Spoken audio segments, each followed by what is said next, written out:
छुट्टियां होती है, उसके पश्चात आगामी कुछ कार्यक्रमों की चर्चा, अगले साल के प्रवास की योजना, इसकी चर्चा होती है। हम सब जानते हैं कि संघ में एक गर्मी की छुट्टियों में ट्रेनिंग कैंप्स बहुत बड़ी मात्रा में होते हैं और करीब 15 साल से ऊपर के आयु के तरुण इन वर्गों में प्रतिवर्ष सहभागी होते हैं। ये वर्ग कहीं 20 दिन के, कहीं 30 दिन के ऐसे मुख्यतः हो रहे हैं। एक वर्ग अखिल भारतीय नागपुर में होता है, उसको तृतीय वर्ष कहते हैं। प्रथम वर्ष, द्वितीय वर्ष, तृतीय वर्ष ऐसे होते हैं। ये सारे वर्ग गर्मी की छुट्टी में होते हैं। इस वर्ष करीब ऐसे 70 ऐसे वर्ग सारे देश में होंगे, उनके बारे में भी चर्चा मुख्यतः यहाँ पर होती है। इन वर्गों में आने के पहले those who can participate, eligible to participate in that, उनके लिए 7 दिन का कैंप इसके पहले उन्होंने करना अनिवार्य होता है। और ऐसे करीब 70,000 तरुण बिटवीन एज 30 to 40 प्रतिवर्ष ऐसे कैंप्स में जाते हैं। ये कैंप्स अक्सर दिवाली की छुट्टियों में या क्रिसमस वेकेशन में उस समय होते हैं। तो इन वर्गों की भी चर्चा मुख्यतः यहाँ पर होती है। कुछ वर्तमान परिदृश्य देश का है, उसके बारे में कुछ विषयों पर चर्चा अवश्य यहाँ पर होगी।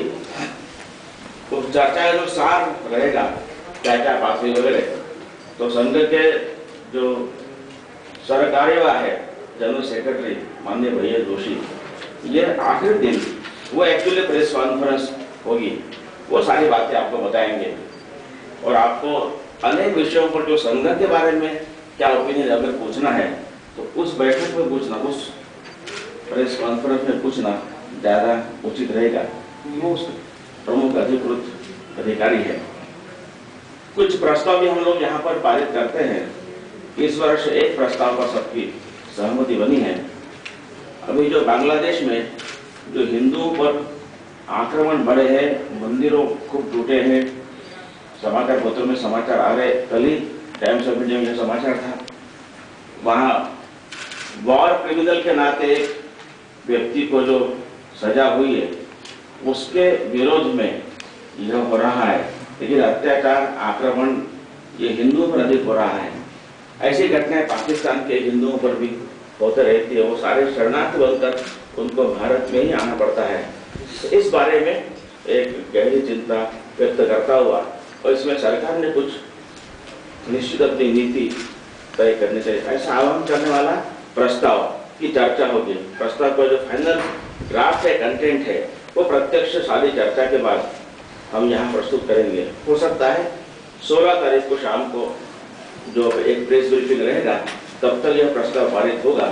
उस समय इसकी कॉपीज भी और उसके सारे कंटेंट की जानकारी आपको देंगे। यह साधारणतः इस बैठक की जानकारी है। कुछ आप लोग पूछना है तो पूछ सकते हैं।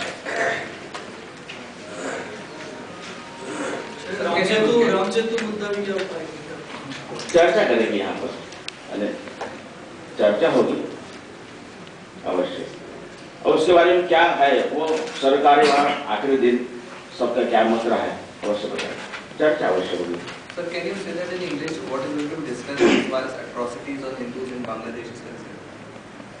Recently, the atrocities and attack on Hindus in Bangladesh is increasing, and they have destroyed more than 80 temples recently, and more than 800 houses have been destroyed. And so, this is very grave concern. And regarding this, and in general, the persecution, the ill treatment being given to the Hindus in Pakistan and Bangladesh will also be covered in this resolution. And what is going to be the Sangh's demand from the government on this? The recommended resolution, once it's passed. और कोई जगह मुद्दे जिनको लेकर संघ का खासतौर से राम मंदिर, राम सेतु की आपने बात की, और गंगा बचाओ, गंगा यमुना का विषय भी आ सकता है। क्या है कि सारे देश से प्रतिनिधि आएंगे तो कुछ न कुछ बातें वहां पर रखेंगे, कुछ चर्चाएं होगी उसके बारे में। I don't deny it's possibility, ठीक है ना। अभी एजेंडा तय हुआ है ऐसा नहीं है। तो आखिरी दिन सरकार इसके बारे में आपको सारी बातें जानकारी देंगी, किन किन बातों की चर्चा हुई और संघ की क्या भूमिका रही, क्या स्टैंड रहा है, ये बताएंगे। आपके अनुषंगिक संगठन बीजेपी के जो मुखिया है वो आज आगे हैं।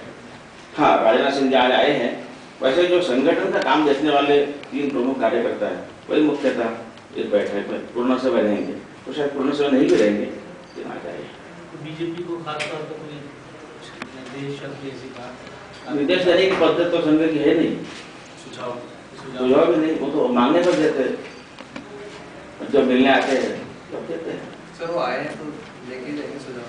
हाँ, यहाँ तो जानकारी लेकर जाएंगे। इतने सारे देश भर से कार्यकर्ता आए, क्या क्या कार्यक्रम हो रहे हैं। जैसे एक बात मैं भूल गया, इस वर्ष स्वामी विवेकानंद सार्ध शताब्दी 150th एनिवर्सरी के कार्यक्रम कुछ हो रहे हैं, आगे बढ़ रहे हैं। उसके बारे में अब तक के कार्यक्रमों का रिव्यू भी होगा। जैसे सामूहिक सूर्य नमस्कार का कार्यक्रम 18 सारे देश में हुआ, बहुत अच्छा response. And some people were earlier reluctant, लेकिन जब बात ध्यान में आई तो उनका स्वभाव को अच्छा रहा और करीब more than 2.5 crore youth particularly from the 13 to 18 participated throughout the country. तो ऐसे जैसे एक 25 दिसंबर को संकल्प दिवस का कार्यक्रम के लिए आह्वान किया था, क्योंकि 25 दिसंबर 1892 को स्वामी विवेकानंद ये सारे भारत की परिक्रमा पूर्ण करके कन्याकुमारी जाकर वो समुद्र को तैर कर स्विमिंग करते हुए रॉक पर पहुंचे थे। And he stayed there for 3 days 3 nights। वहां उनको भारत माता जगदम्बा के रूप में साक्षात्कार हुआ, ऐसा उन्होंने वर्णन किया है और जीवन का एक मिशन मिला। तो युवकों ने अपने जीवन में समाज के लिए, देश के लिए कुछ करने का संकल्प लेना चाहिए। इसलिए समूह में एकत्र आकर व्यक्तिगत संकल्प लेना चाहिए, ऐसा एक आह्वान सार्ध शताब्दी समारोह समिति, इसका नेतृत्व विवेकानंद केंद्र कन्याकुमारी कर रहे हैं। संघ का सहयोग अवश्य है। तो करीब 6 लाख युवकों ने सारा देश में इस संकल्प में सहभाग लिया।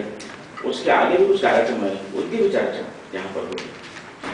Sir, apart from this conclave, there is this debate going on reducing the age of consensual sex from 18 to 16. So, what is the view of RSS on that? I will request you to reserve these questions for the Sarkar to answer, because he is the officiating person, and if there is some discussion here, there will be definitely answer to the question. On 17th, no. महिलाओं पर शोषण की घटनाएं बढ़ी हैं, तो क्या संघ के कोई प्रस्ताव दिया जाएगा? संघ ने इसके बारे में प्रस्ताव बहुत पहले 2008 में किया है and protect the dignity of women इस नाम से वो प्रस्ताव संघ की वेबसाइट पर अवेलेबल है। मेरी आपसे प्रार्थना है, कृपया आप देखिए। बहुत पहले बहुत सर्वोत्तरपूर्ण विचार किया हुआ ऐसा प्रस्ताव संघ ने पारित किया है। Recently, terrorism has been associated or linked with the Hindu organizations. तो वो भी क्या डिस्कशन में आएगा? मुझे लगता है वो बहुत चर्चा का मुद्दा ही नहीं है, क्योंकि वो तो पॉलिटिकल उनके बातें चलती रहती है। बाद में उनको ही चेंज करना पड़ा अपना स्टेटमेंट। यू नो, जयपुर से शुरुआत हुई थी, फिर तुरंत उन्होंने कहा कि मैंने हिंदू नहीं, फिर भगवा कहना था। फिर जब पार्टी ने ही उनसे किनारा कर दिया तो आखिर उनको ये करना पड़ा। तो ये बहुत इशू है नहीं, ऐसा हमको लगता है। संघ का स्टैंड इसके बारे बहुत पहले से है, किसी भी प्रकार के वायलेंस में संघ का विश्वास संभव नहीं है। अगर कुछ व्यक्ति आपको उसमें इन्वॉल्व आपको लगता है, उसके लिए इसको तो जांच हो, जांच पूर्ण होकर अगर वो दोषी पाए जाए तो जाओ। अब जांच भी आरम्भ नहीं हुई है, जांच हो, लेकिन उसके ट्रायल भी शुरू नहीं हुई है, उसके बाद ऐसे बयानबाजी करना that is only politically motivated, ऐसा लगता है, वो ठीक नहीं है। सर, नॉर्थ ईस्ट में धर्मांतरण को लेकर चल रहा है, कुछ बच्चे 2 दिन पहले भी मुक्त करवाए गए हैं जयपुर में एक एनजीओ के द्वारा। संघ की इसमें क्या? संघ तो पहले से ही इस बारे में बड़ा स्पष्ट भूमिका संघ की रही है। जिस तरह से मतांतर भारत में हो रहा है योजनापूर्वक, वो ठीक नहीं है और समाज की मजबूरी का फायदा लेकर, असहायता का या अज्ञान का या कुछ दरिद्रता का फायदा लेकर ऐसा हो रहा है तो वो गलत है। इसके बारे में अगर आप नियोगी कमीशन की रिपोर्ट पढ़ेंगे, बहुत क्लियरली उन्होंने बड़ा अध्ययन करके सारी बातें कही है। करीब 67 की यह रिपोर्ट है, बहुत पहले की।